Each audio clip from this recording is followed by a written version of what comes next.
Well, today I'm going to be talking about something that is very important.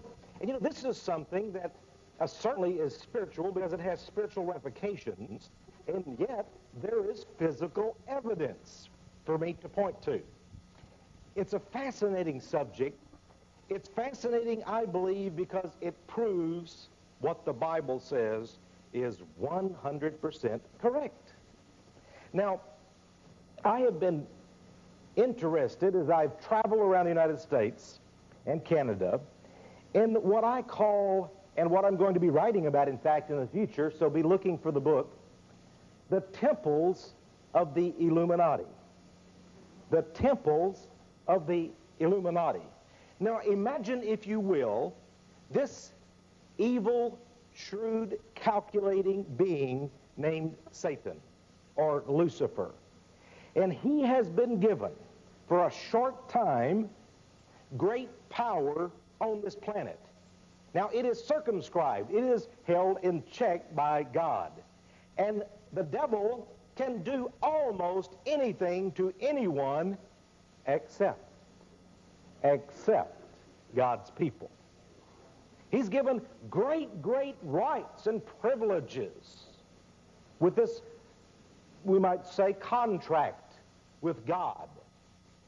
But it is only God's people that he is very restricted about. That's why when you turn to the book of Job, he literally had to go bow down before the great God and try to negotiate a little deal. Give me a little bit of time with Job. Take away that hedge. I'll show you something. You see, a boast. Well, that didn't work. But I want you to know that when you feel oppressed sometime, and people have told me they've got into certain things or gone certain places, talked to certain people, maybe New Agers or occultists or people involved in things, and they had a sense of oppression. You know, as a Christian, you are totally protected. It doesn't mean now that you should seek those occasions out or go toward those things or read occult literature for pleasure and enjoyment. No. It simply means that you have the assurance that God is always in control. But imagine the rest of the world unwittingly being the servant of the devil, and yet not even believing that the devil exists. Now that really is a problem for them. It really is. They're welded, they're melded, they're malleable like clay. And they don't even know what's happening to them. And this is exactly what it says in the book of Daniel will occur in the last days. It says that many will be tried in the fire, Daniel 12:10. And the wicked will do wickedly, but none of the wicked will understand. Do you really think the people of the United States and Canada knew what was going on in those Los Angeles riots? Oh, they saw the surface. They saw a jury that may well have been mixed up, but had these strict rules of law to go with. They thought they were doing what was right. Didn't appear to me to be doing what was right, but they thought it was based on the laws that they were given to go by. And then you had these people who thought this was their license to go out and burn and kill. But did any of them really understand what they were doing and why they were doing it? I know they did not, because they didn't understand the spiritual principles of life that only a Christian can understand, because the natural person does not discern or understand the things of God. It's an impossibility. You know, I can joke about a Boris Yeltsin or a Comrade Gorbachev. There may be many things, and I'm sure they're much more intelligent than I was kidding about them. But certainly the spiritual things they know nothing about, because they both have professed that they do not know Jesus Christ as Lord. Only the Christian will know these things. And in Daniel 12:10, it in fact says, the wise shall understand. Isn't that great? You'll understand things. Now, I've been going around the United States, and I've been looking about what's going on in the world, And there's something that's happening, physical evidences of a massive conspiracy of the devil right here on this planet. And these are literally structures, temples, if you will, killing fields that are being put up around this globe. And you know what? The world doesn't even know we're there for. But I believe that you're going to understand the significance. Now, you have to understand something. If I gave you a piece of land and said, here's the deed, and I told you, you can have all the money in the world to build whatever you want, you'd build something to suit your taste, wouldn't you? Oh, you'd get the finest architects in the world, and you would pay them the right amount of money, and you would inspire them to build the structures, the edifices, the complexes that you want to see in your imagination. Would you not? That would be your right and your privilege. You've got the money, you've got the professional architects, the builders, the land. Why not? That's what the devil has. He's got the money, he's got the land, and he certainly has plenty of professionals. Oh, he's got architects with licenses, engineers, professional engineers. He's got builders. He's got the whole world. Why would he not construct buildings and temples and places that would please him? And you know what? That's what he done. And I'm going to give you some evidences of that today. Now, why would I want to give you evidences of these things? I want you to understand in advance. It's not because I want to glorify the devil. I want to expose him. Ephesians 5:11 says, I have no part with the works of darkness, but rather reprove them. But I do want you to understand something. The devil is real. He has a people. They are planning big things. And then I want you to understand that the Bible said these things would occur. It said that in the last days, all the world shall worship the beast, except those whose names are written in the book of life. It even says that the temple itself in Jerusalem will be rebuilt. Now, I believe a great temple will be built someday, maybe not too long from now, by Jesus Christ. But that temple that's going to be rebuilt, there's going to be an evil event occur. A man will go in and declare that he is God. In a sense, that will be a temple of the Illuminati until Jesus comes and puts things right. Now, around the world today, there are other temples being built, other places, other money being spent by the devil for his joy and his satisfaction. This is his world. Let him have it for a while, for a short space. And you know what? I think the reason he's doing it so much now is because the Bible said in Revelation he knows his time is short. He's furious. He knows it. The space of time is there. He better move. And he's putting it all together in the economic realm and the government realm. That's why Gorbachev this week at Fulton, Missouri, called for a global government. A global government.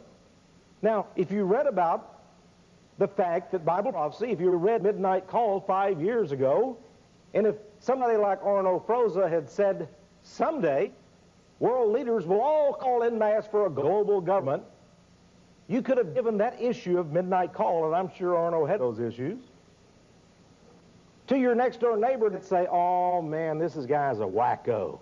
Nobody would ever do that. Why? You know, I was on talk shows, secular and some Christian, when my first book came out, Dark Secrets of the New Age. They said, this is crazy. And I talked about a new world order. I remember about 3 years ago, before the term got big. And I remember one talk show host saying, listen, the reason what you're saying is insane, Texe Mars, is because the people of the United States would never go along with the New World Order. They'd never do it. They'd never give up their independence and sovereignty. No way. And I said, yes, and it's going to be the United Nations. Oh, that United Nations, that's a flop. It's dead. It's gone with. I mean, that's out of the picture. It's nothing. And I would say, well, yes, and then the Pope. We're going to have a strengthening. Oh, the Pope! Nobody listens to the Pope anymore. The Catholic Church is dead. And, you know, they just laughed at you. Oh, they don't laugh anymore. But you know what? Something's very funny. Before, they said nobody would go along with a global government, with a new world order. Everybody would fight it. The talk show host would even tell me I'd be against that. And now you know what they say, Texe? What's wrong with this? I mean, everybody should be for this. I mean, what's wrong with you crazy Christians? This is a good idea. Don't you understand we can have world peace and harmony and love and all the religions come together? Why are you the troublemakers of the earth? That's what they tell me. One talk show host, this is the truth, I said, my friend, you're the guy that told me just a few years ago on this very show this would never come about. You said Americans wouldn't put up with it, and now you're saying, what's wrong with you? It's a great idea. Why have you changed? I haven't changed. Well, the world is being organized for the last days. Let me give you some evidence of that. And by the way, I want you to know that the world, according to Satan, is an occult, magical world. He doesn't have any real power except what little miraculous powers God allows him for a short space. And so he has to fool people into believing that they're creating magic. Do it by the numbers, do it by the colors, do it according to the right times, the calendar, and all of that. And you'll have power, magic. I love it so much. People say, how do you pray? I just say, just talk to Jesus. You don't need a formula. One woman came up to me and said, you know, I'd like to witness to people. And pretty soon we're supposed to have evangelism explosion classes in the church. And when I take those classes, then I'll know how to do it. You don't need classes. My goodness. Oh, they'll probably ruin you. That's right. You'll worry. Am I saying it according to this page 28 or something? I mean, don't worry about the... See, isn't it wonderful? You don't need a formula. You don't need a ritual. But you got the whole power of the universe in your heart. It's just so incredible. It really is. Somebody, not too long ago, they said, but Texe, I know that you've been criticizing AA programs. Don't you realize that the churches can't help people? The Bible can't help, but AA can help them. I said, well, how about God? Oh, they all tried Jesus Christ on their own, but he can't help them. They've got to have 12 steps. I said, but my friend, are you a Christian? Oh, yes. Do you believe in Jesus Christ? Oh, yes. Hey, he's God. Don't you? Have you missed the big picture here or something somewhere along the way? He's God. He can't keep you sober. You ain't got a chance. Oh, people are really mixed up, aren't they? Anyway, 12 steps. I've heard about the one step. You know, when you just take one step toward Jesus, and then you don't even finish it, do you? He grabs you, latches on to you, and that's it. You're there. Well, in any case, the physical evidences of a massive conspiracy. Let's look at them. Oh, this universe is magical, the devil says. Well, I'm going to take you on a little tour, a little magical journey. We're going to see what the old devil is trying to do here. First of all, I mentioned the other night the Great American Pyramid. Oh, it's built down in Memphis. And you know what? It's built also as a monument to Elvis. Yeah, pastor told me there, he said, you know, he's from Memphis. That's where Graceland is. He said, Texe, this pastor said, he said, here in Memphis, Elvis is alive, but God is dead. Elvis is alive, but God is dead. And you know, he wasn't smiling when he told me that. He was hurt in his heart for the people of his city. They say at the Great American Pyramid, when it's fully open, they have the theme park there. You're going to be able to get the Egyptian experience. I think I'll pass it up. How about you? I think I might go with Orno and get the Jerusalem experience, you know? But anyway, the people behind this, one of them is a man named Sidney Schlenker. Now, he was the owner of the professional basketball team. I think it was the Denver Nuggets. Very rich man. Savings and loan artist. One of those guys, you know. You've heard about them. Yes. And then the other guy behind this was a man named Isaac Tigret. The guy that I told you went over to Egypt and bribed a guard to let him stay in the great chamber of the Pharaoh or the king. And there in the pitch darkness of night, it always happens at midnight according to the devil's ritual, the flashing light of illumination hit him, and a voice said, Isaac Tegret, you will build a pyramid like this in the U.S. So he came over, and right there in the Bible Belt, Memphis, Tennessee, they built a great pyramid, gleaming. I mean, it's incredible, right on the Mississippi, just like the one that's over, next to the river there, the Pyramid of Giza in Egypt, sort of the sister cities. And there's even the Memphis, right? Memphis, Egypt. Here we have Memphis, Tennessee, the great American pyramid. I told you also about the pouch that was found inside the metal box that was welded to the apex, and it turned out to be a crystal skull. And in my book, New Age Cults and Religions, I talk about a certain New Age cult called the Crystal Skull Society. So you may want to look into that and see what that's all about. Pyramids are a favorite subject for the devil. He seems to love them. You see, because he was known by the pagans and is becoming known again as the great god of light, the sun god, the pyramid is the perfect building. All of the surfaces are exposed. It goes out like this, and they're all exposed to the sun. And the only thing that's missing is the capstone. And there we have great counterfeit. Jesus is the cornerstone, the devil is the capstone. The only question is, what is he the capstone of? After you've constructed this incredible monument to evil, it'll be completed all right with the capstone. Interestingly enough, there's a new mint building down in Fort Worth, Texas. High-tech equipment. They say it's going to be printing the new money. Now, the Federal Reserve wanted us to have the new money last year. This was in the Associated Press, many other newspaper sources. And they wanted to have a new money that would be a different size in the United States now. New size and a different color. Now, they have their reasons for this, but I don't have time to talk about it today. But in any case, they put it off for a while because so many people wrote and they were concerned that this was the beginning of a change that would finally result in a world currency. So they've held it off for a while, and they've only made very minute changes. In the $50 and $100 bills, later they're going to go down to the 20, the 10, the 5, and the 1, and so forth. But so it is so interesting, this new mint building has been built for this new money. It is built in the form of a circle. But in the middle of the circle is a giant pyramid. The pyramid and the circle. Now, the triangle or the pyramid and the circle has always been an occultic symbol. It is what it really involves, and you can read about this in my book, Mystery Mark of the New Age, is the satanic circle. Meaning, basically, that the devil in his boast is an eternal creature. He will reign forever. His circle is unbroken. And in the midst of that is the unholy trinity of the pagan gods. In Egypt, they were Osiris, Isis, Horus.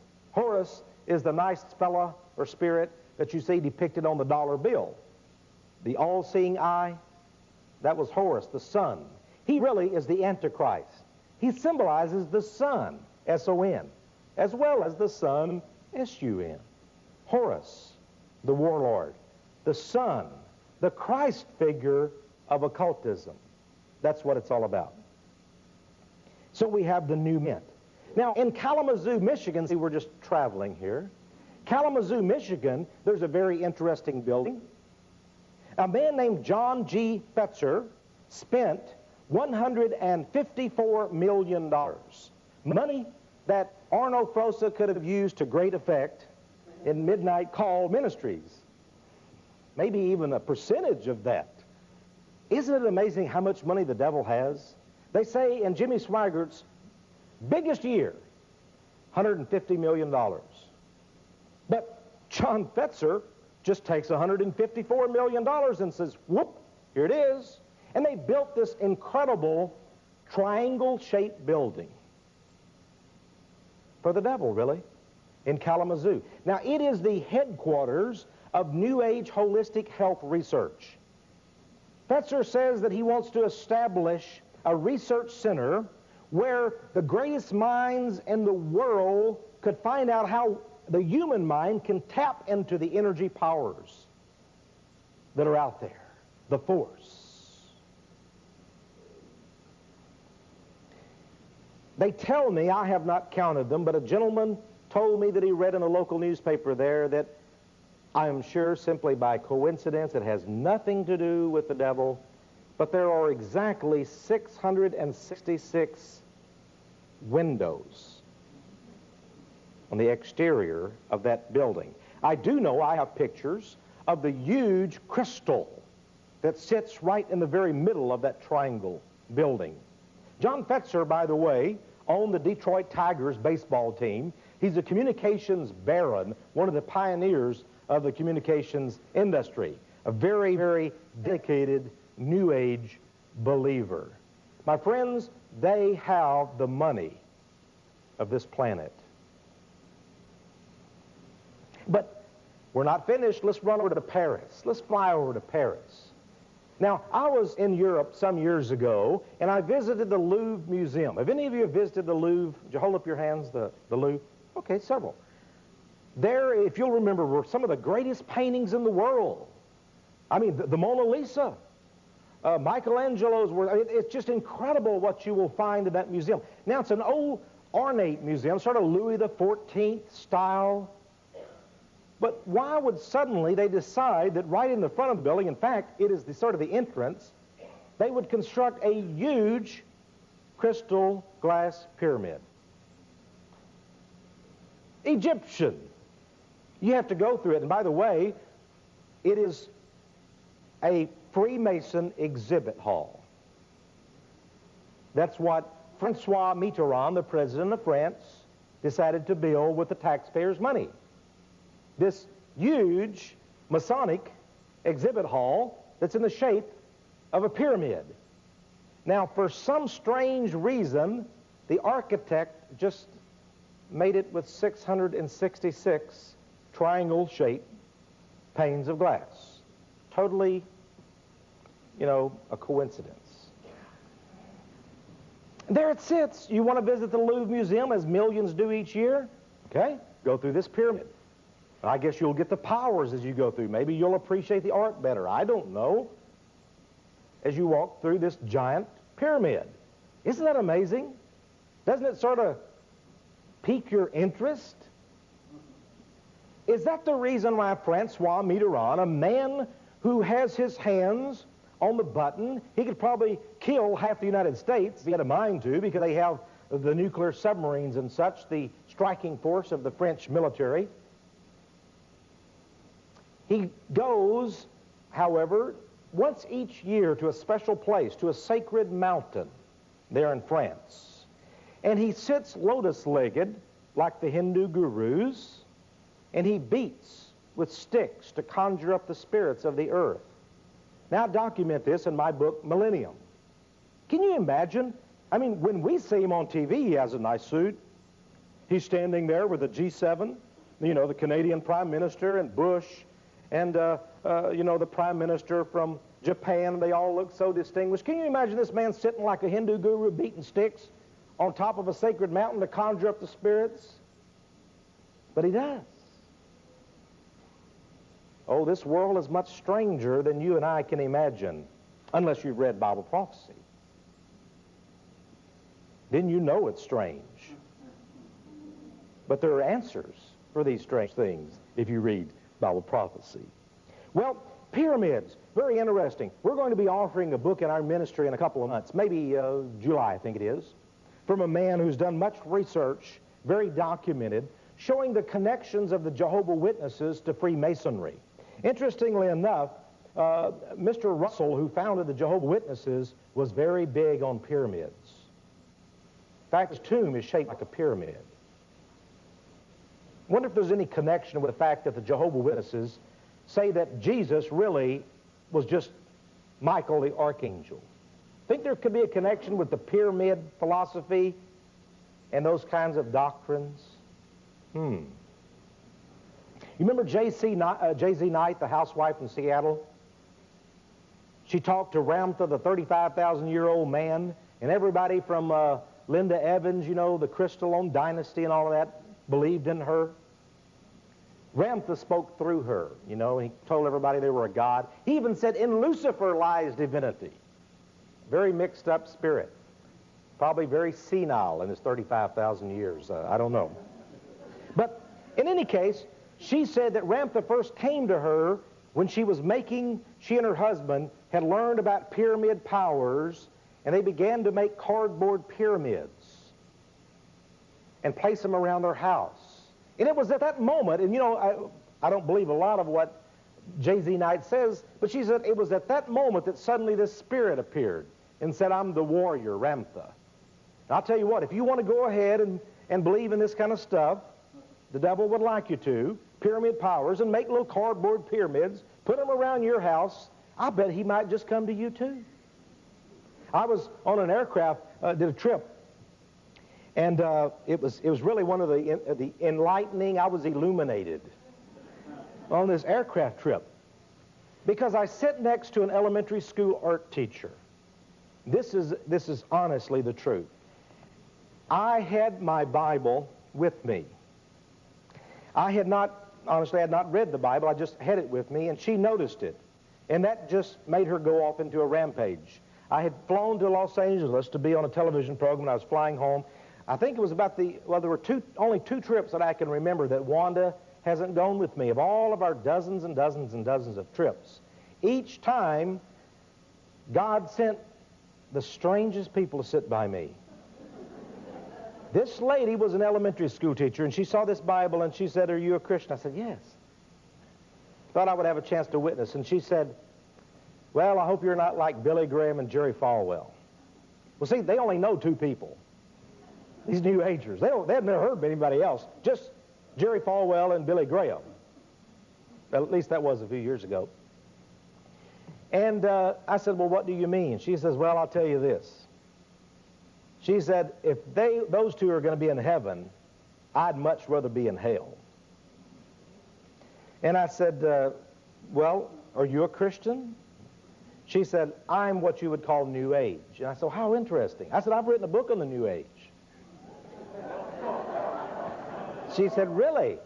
And, you know, she thought she and I would get along famously at that point. Maybe I was a New Age Christian, you know? Interpreted the Bible a little differently. And I said, yes. And I told her about dark secrets of the New Age. Well, her face grew very grim, and the rest of the trip was very unpleasant. But I said to her, well, now as a New Ager, you do believe in a divine force. Now, what is your God exactly? Because I know of how many, you know, you can have millions of gods and goddesses, or you can worship yourself. And her face just seemed to twinkle. And it seemed that she became ecstatic. And she said to me, well, my God is a goddess. Her name is Kuan Yin, the Chinese river goddess.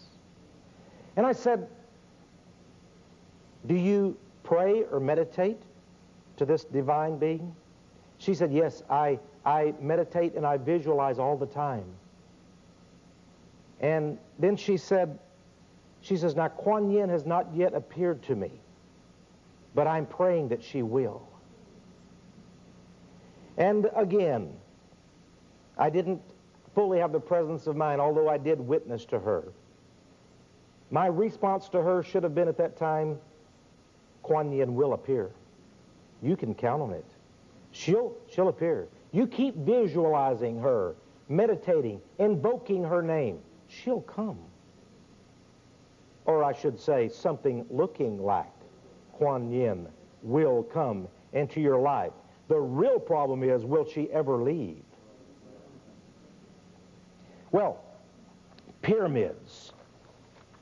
And then we go to Kansas City, Missouri. Any Missourians here? A lot of people from the RLDS Church, the Reorganized Church of Latter-day Saints, the Reorganized Mormons, have been writing to me recently. They've sent me some much interesting material. That branch, Mormonism itself, and you can read about the Mormon Church in my book, New Age Cults and Religions, and there are other good books, God Makers and others. And also I talk about the RLDS Church that's headquartered in Independence, Missouri. Totally New Age, thoroughly New Age, RLDS. They are building a building. In fact, I think it may already be finished by now. It's an incredible building. It's a spiral to the sky. Looks just like a Babylonian ziggurat. Just if you want to know what the Tower of Babel looked like, it's in suburban Kansas City, Missouri. Built there by this Mormon group, the Reorganized Mormons. The spiral to the stars by this New Age group. It's an amazing building. A building that is also amazing is in Washington, D.C., the House of the Temple of Freemasonry. Oh, go there. Visit it. Pray first. You'll see the serpents on the wall. You'll see the triangle with the sunburst in it. You'll see a statue right as you walk up the steps to it, a giant statue of the goddess on your right-hand side. Oh, that's Freemasonry, my friends. Ask about it when you're there. Ask them why they have satanic pentagrams. Ask about those serpents on the wall.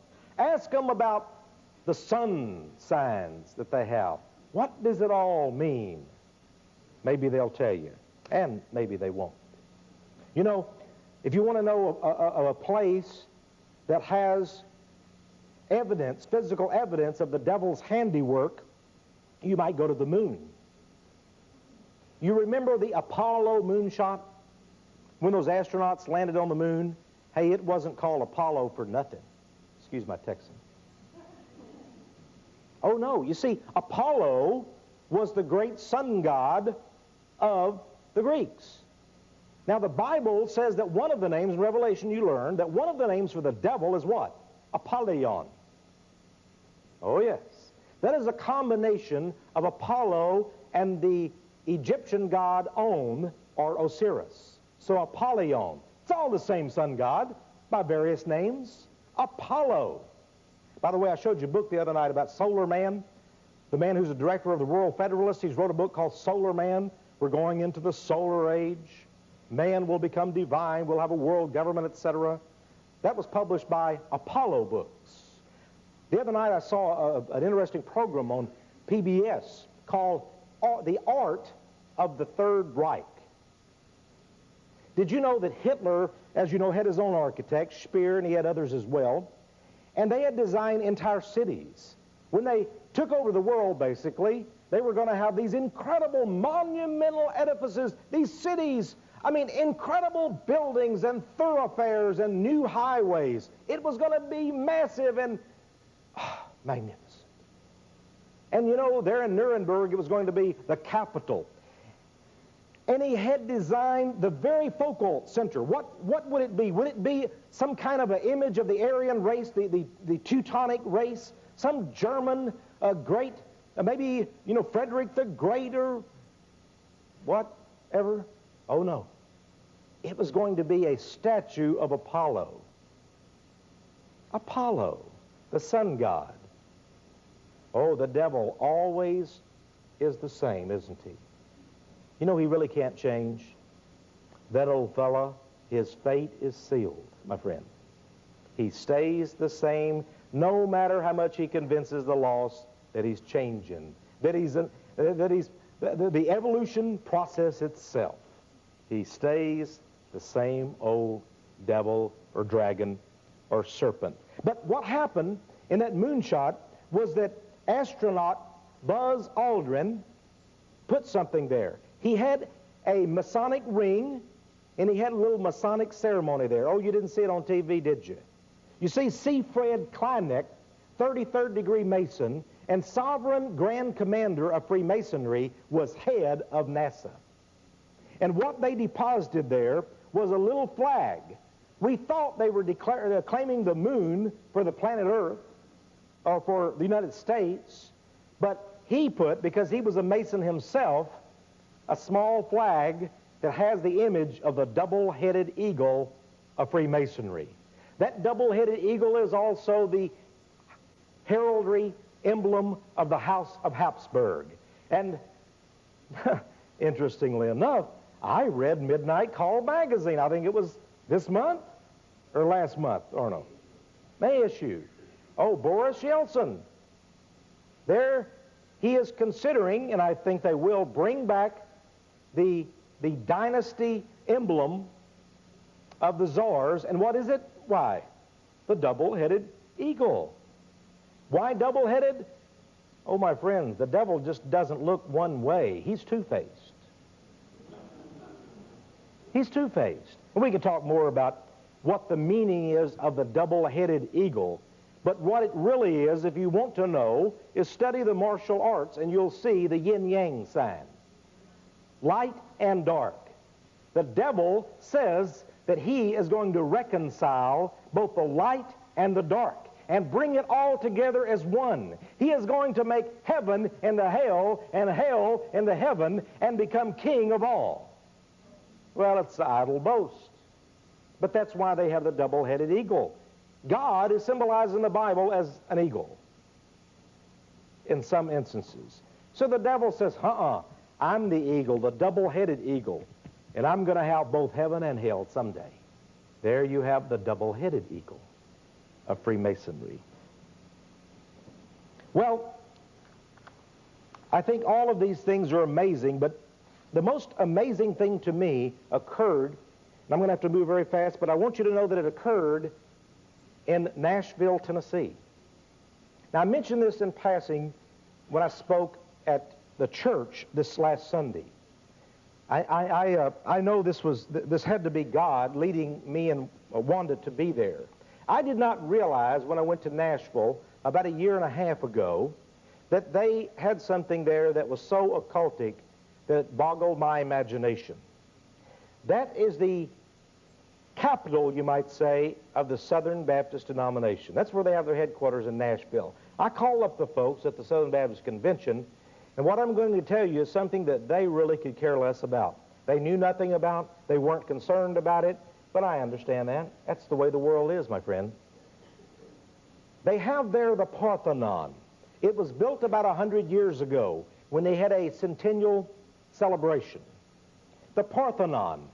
That Parthenon is built to within 1/8 of an inch to the exact measurements of the great Parthenon that is now in ruins in Greece.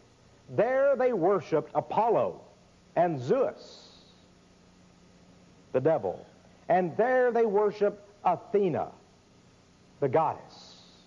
Mystery Babylon, the woman, the harlot. What I didn't know when I went to Nashville, we were just going on a little 3-day vacation. What I didn't know was that for 7 long years, certain people, very influential in that city, had commissioned an artist to build a huge statue to Athena. And I visited that day in the Parthenon. They told me there had been thousands of visitors that day. In fact, they had a huge festival in the park there. But for some reason, and I believe it was God, there was not anybody there but Wanda and I when we walked in the door. And the security guard saw us, and I think he was bored. He was the chief security guard, and he came up and said, "Where are you people from?" And I said, "There's nobody here." I would think, by the way, they had the statue veil, the gauze, the linen cloth, or whatever was over her. You could not see the statue. I didn't even know she was in there, in the sanctuary. And he began to talk to us, and I told him where we were from and such. And I said, "Where are all the people? I would have thought this place would have been packed." He says, "You know, all day long it's been packed. I don't know what happened. It's like they just cleared out." Well, I believe it was because God wanted us to talk to that man. Because he said, "Did you know that they're going to unveil this very week the statue of Athena right here?" I said, "No." He said, "Yes." He said, "And since there's nobody around and it's so quiet, would you like to go behind the linen and meet the artist himself, the sculptor?" I said, "Yes." So he took us around and he raised back the linen and he said, "Mr. Leclerc, I have 2 people here. Do you have just a few minutes to talk to this gentleman?" And he said, "Okay." And he came up to meet me and he had assistants working. And he said, "Would you like to see my work of art?" He said, "I spent 7 years of my life." And I looked and it was 42 feet tall. It was an incredible piece of sculpture. And I saw the cobra serpent snakes and all of the astrological symbols. And I saw the hideous horned devil on her breast. And I almost fell over. I was so revolted by that image, the image of the beast. And I said to him, "What is this for?" He said, "It completes this temple. We're going to have the unveiling." He said the king of Greece is going to be here, the governor, the mayor, all of the people will be here for the big celebration for Athena, the goddess. And you know, my friends, and I'll end with this, that's not the only goddess in America. There is a greater goddess than even Athena. She sits in the harbor of New York City. She is liberty herself.